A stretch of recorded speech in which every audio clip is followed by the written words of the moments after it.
Raise your hand if you've ever planned an African adventure, fly 20 hours, land, and then realize you may be doing this whole trip solo.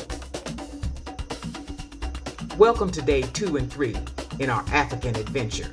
Lions, lattes, and lost sons. So after 20 plus hours of flying and dealing with the airline drama, I slept like a rock. I woke up mid-afternoon, showered, and thought, I better eat something before I pass out again. Preacher's flight was supposed to land that evening, again, in theory, so I hopped in an Uber and headed to the nearby mall. I purchased some groceries at the grocery store, and then that's when the magic happened. I stumbled upon my now favorite Kenyan spot. It's called Art Cafe. Y'all, this place looked like a cute little coffee shop, but the food, I'm trying to tell you, it was divine.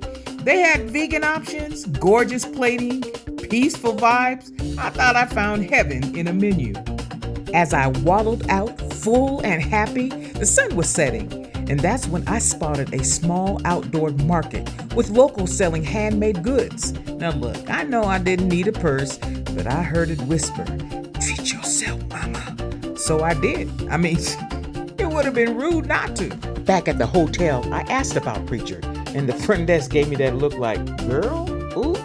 Turns out he had missed his connection.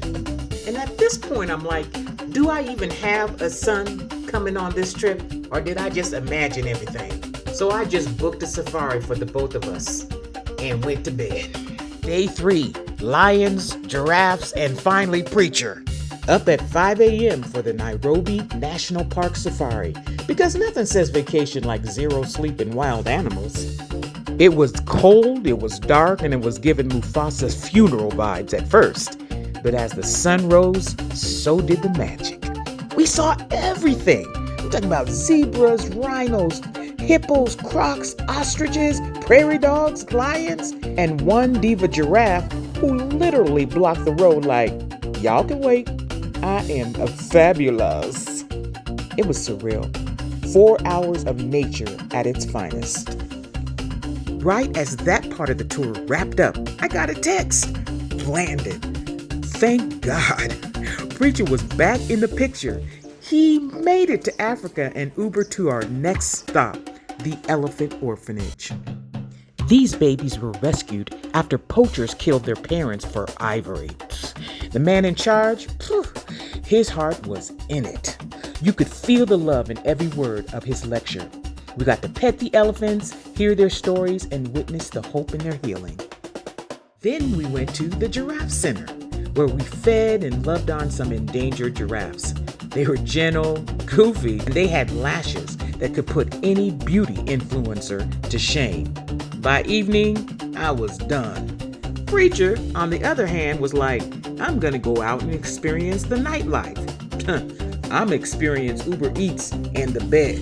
Kenya taught me that sometimes the most incredible experiences happen when things don't go as planned. Came thinking that I'd be tagging along on a trip, but I ended up leading the adventure. And after 2 days of flying solo, it finally started to feel like we were in this together. Next stop, the Maasai village, tradition, culture, and a whole lot of dancing. Stay tuned, family. It only gets deeper from here.